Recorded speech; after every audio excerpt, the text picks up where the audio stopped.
Okay, so this is the starting page on the website. Hopefully, most of you guys have created that account and signed in now. So after you do all of that and go back to log in, it will pull you up to this page. And this is the opening page. And so you see these tabs up in the top left. There are 4 tabs or 3 tabs that you will put inputs in to then get the images that you want. So there's a lot of things. You don't need to know everything to be able to do good on a project. Just kind of know your way around and be able to figure it out for yourself as well. If it, depending on what your project is doing, you may require some more filtering and whatnot. So the first part is determining your study area. So I'm just going to pick an arbitrary spot. Let's do White Sands, New Mexico. So let's look at the White Sands area. And so you can use, there's a bunch of options. If any of you guys have used Google Earth, it creates KML files and you can actually upload those and you can drag and drop them into here and use that as your selecting boundary. And so that is a more technical way, but the easiest way is to just do this option here that says polygon. And then you just use map and it does it to the bounds. He was talking about that last week. So if I zoom out, there's the bounds of my screen and you can drag and move the points around to where you want it to be. You can also add a coordinate or add another point.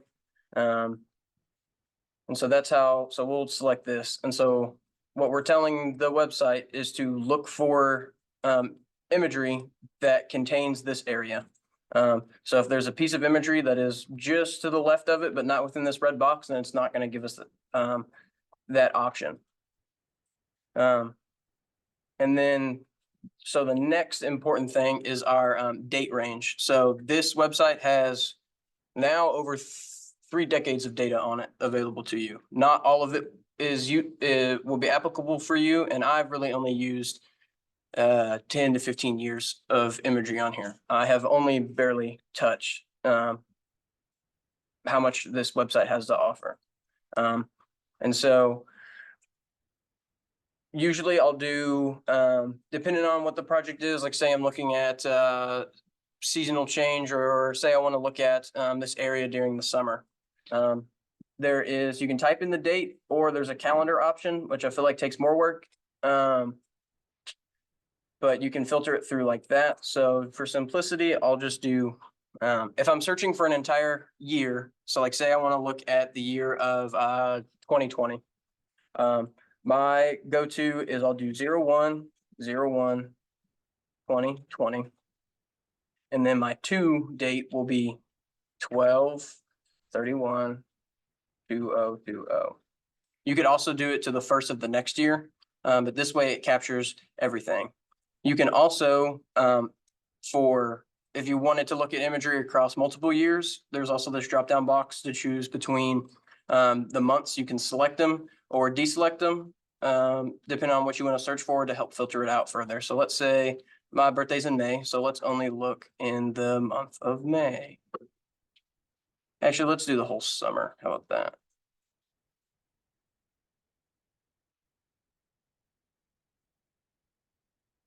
May, June, July, August, so 4 months. And so this next part, this part is really, really important.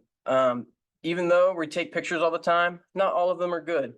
Especially, and clouds are our biggest enemy when it comes to this. And so this imagery is uploaded on here and has all these different tags, all these different like attributes to them. And one of those is how much cloud cover is in the image.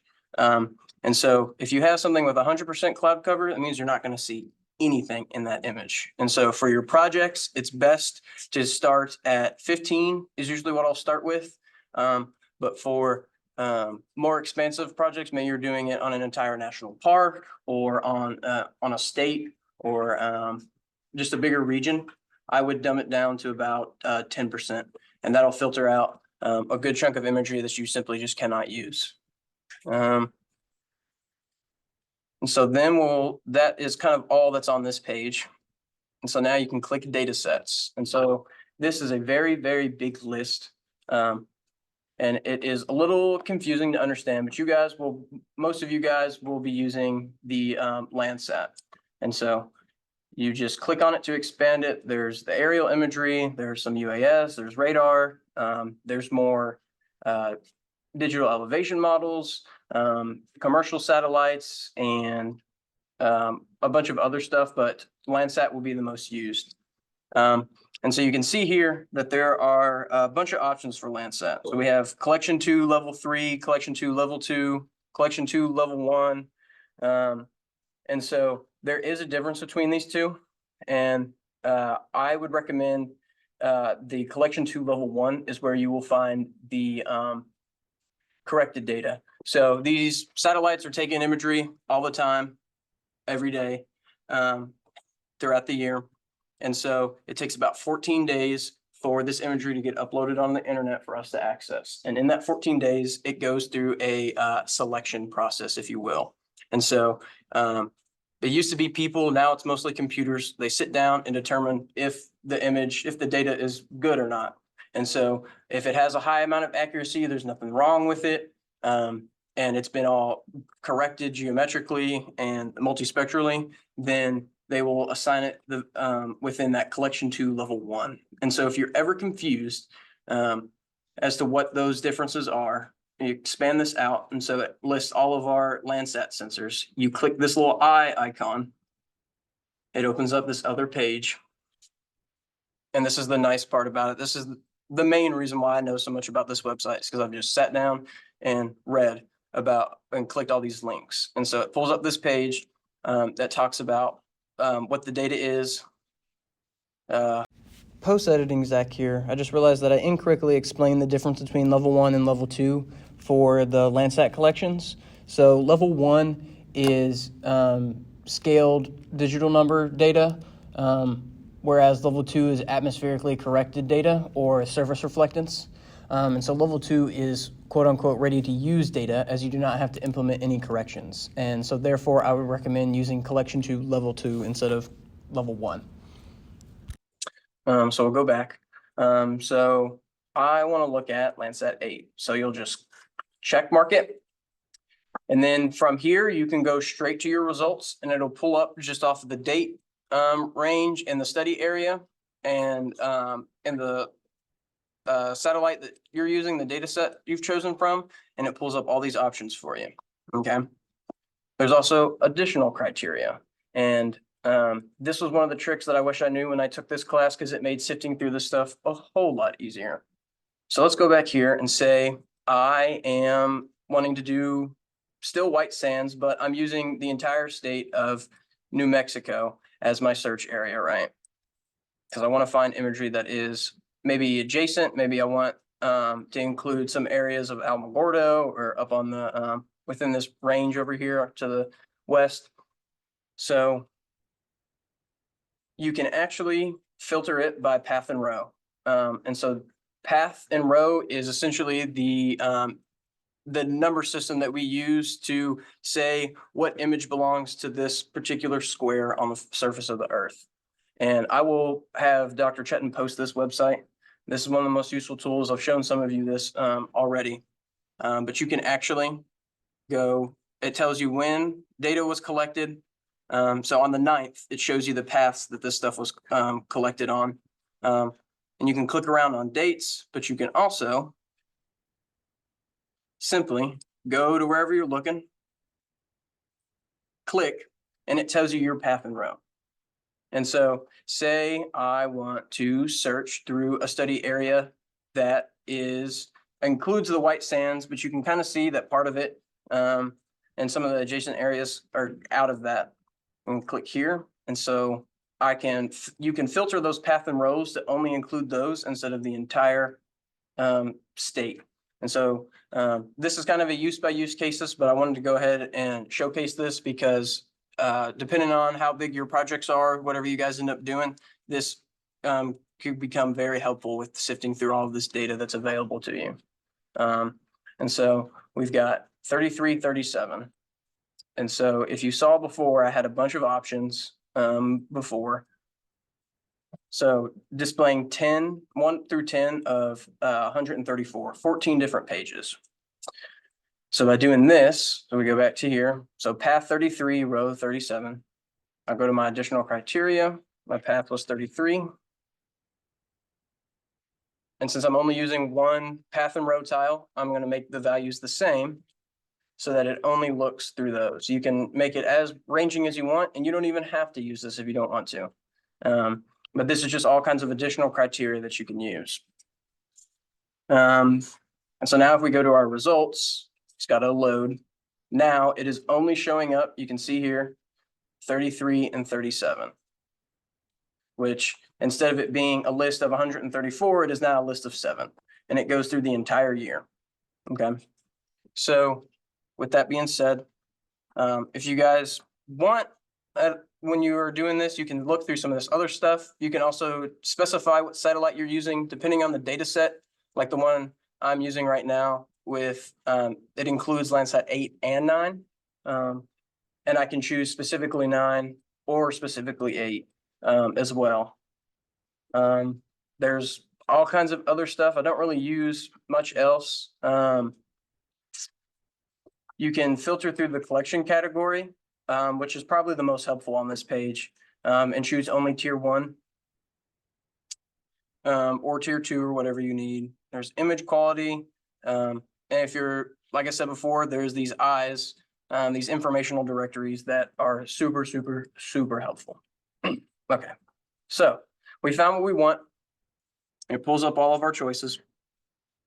Let's do. Let me go back to this so I don't have to look at so much. Actually,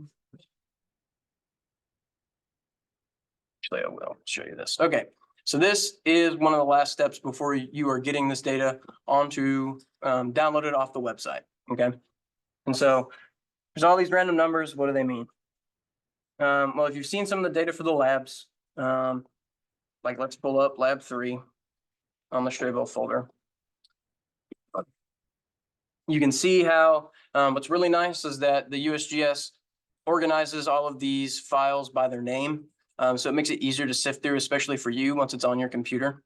And so it'll say LC08, as you can see here, followed by the level.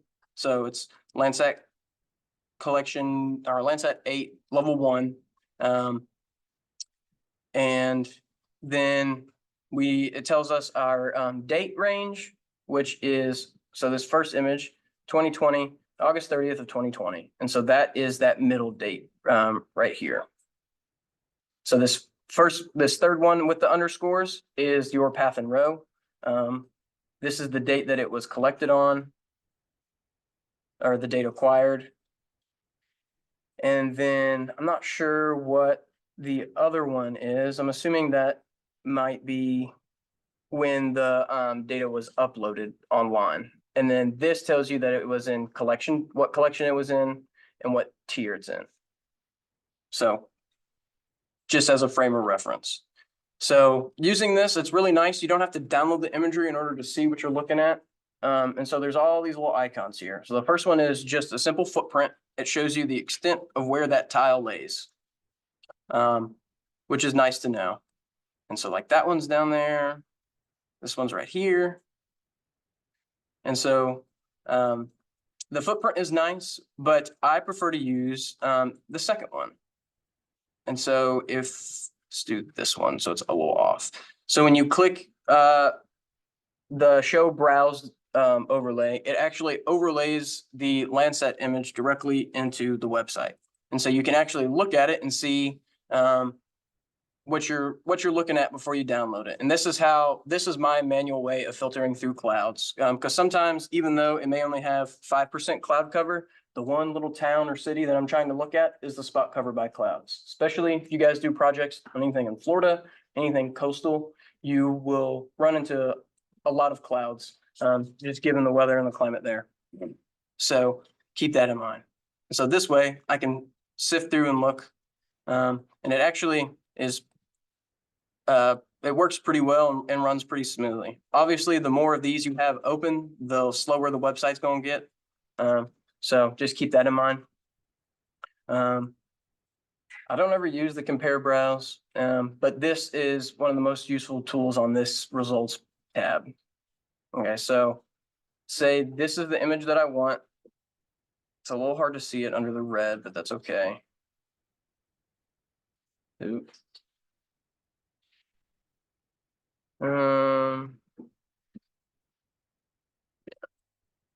So I'm gonna clear this so we can see it.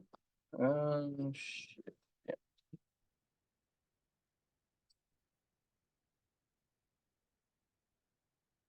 Okay. Hold up. Don't know why that took me to Greenland.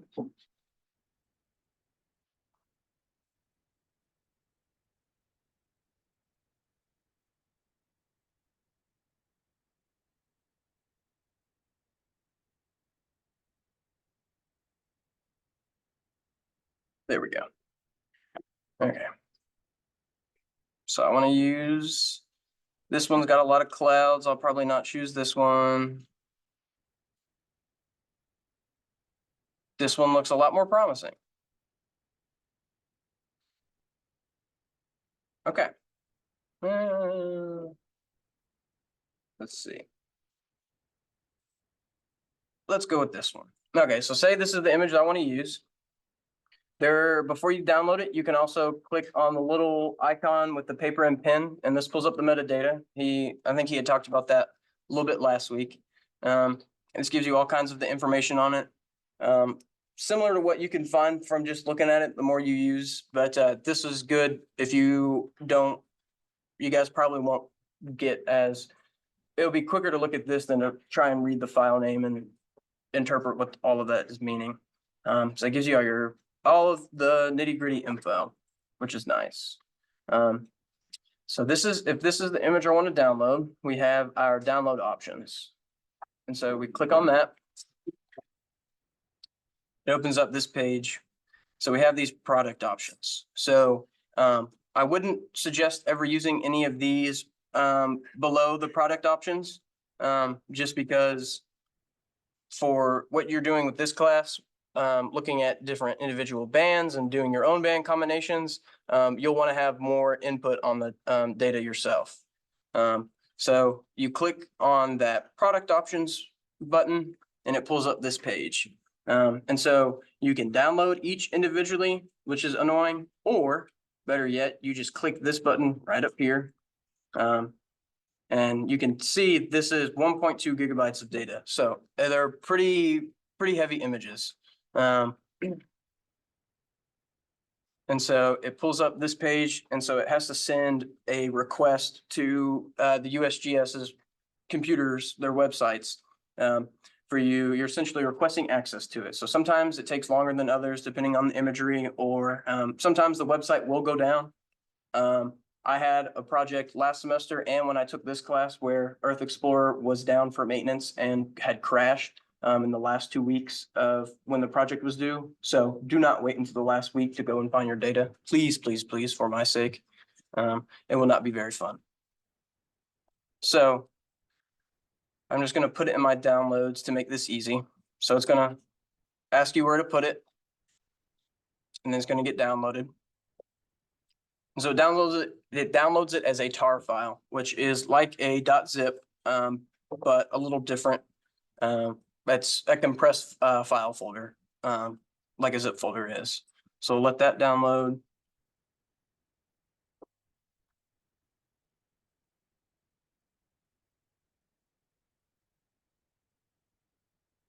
And I will get ERDAS pulled up while that's doing that.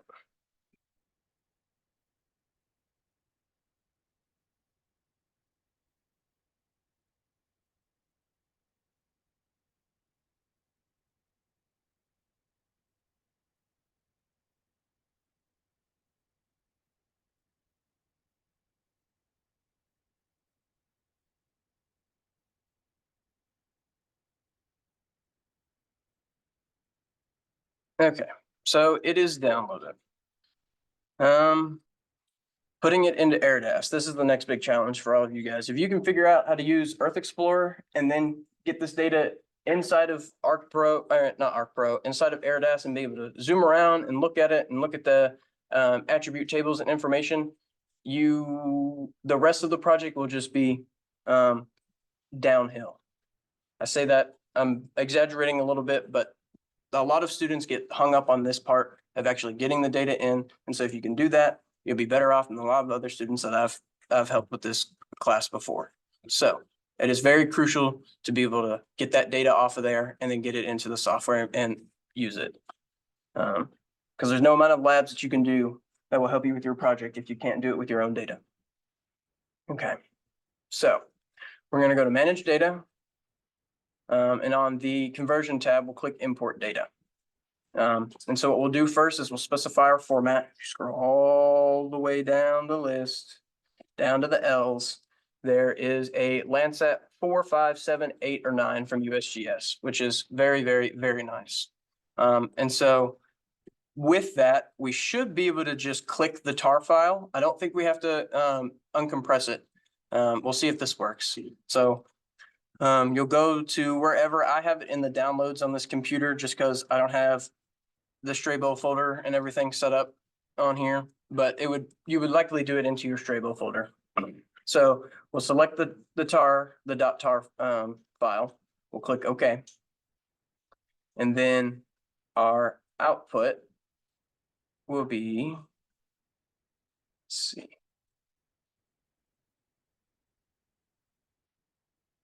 In here. And we'll name it L8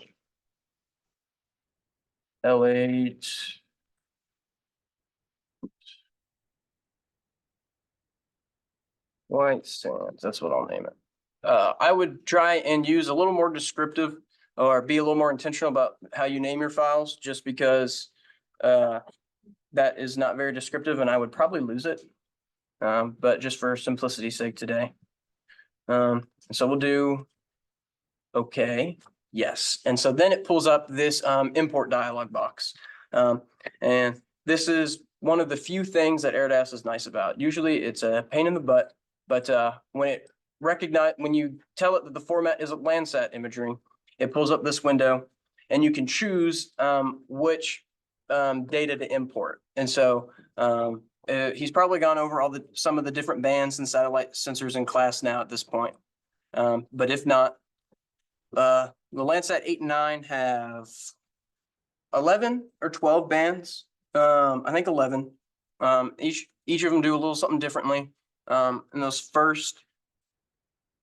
your first 7 are kind of the bulk of what you guys will be using, but it also has a panchromatic band within this imagery. It has the cirrus, which is like clouds and stuff, thermal data, as well as a quality assessment.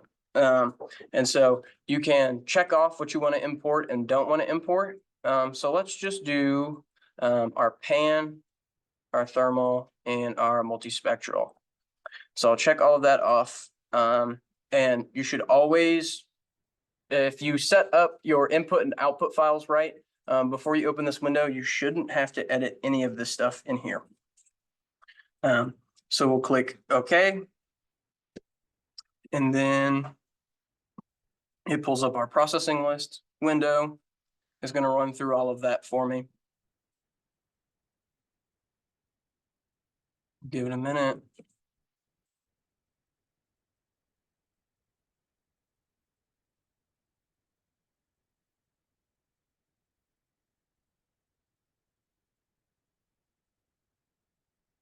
That's the third one. And then great, it's done. So I'm going to close that window, close this. Now we should be able to just right click in our contents pane on the 2D view and select open raster.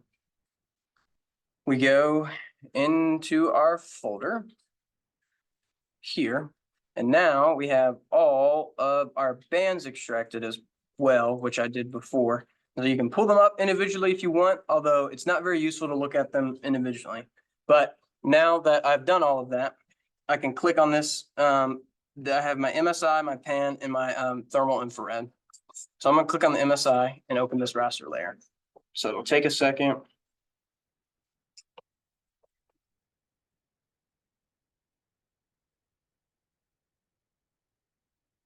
And so actually, let's do this. Open raster, MSI, we'll go to raster options and we'll do fit to frame. Yeah. So now we have our image, and that is basically the crux of how to get that in there. And now that we've also we've imported the data instead of just opening raster layers for each individual images, we now have the option to choose exactly what layers we want to use to display our band combinations. So say we want to do a false natural color. Say we want to make vegetation in this image stand out really well. Let's do 7, 6, and 3. No. 6, 5, 2. Okay, yeah. So now our vegetation is really green. And with this, now that we've gotten this all in here, you are set up to work on projects, work on your lab. And that's kind of just the bulk of it. It's not too hard, but just that initial learning curve of understanding and navigating the website discourages a lot of students. And so I hope with this, this tutorial will help lower some of the frustrations you guys will have. Are there any questions? Was I going too fast? Everyone follow along pretty well. I'll have this, I'm recording a video of it now, so I'll have a YouTube video that Dr. Chetton can post on Canvas for you guys in case you forget or need a reminder.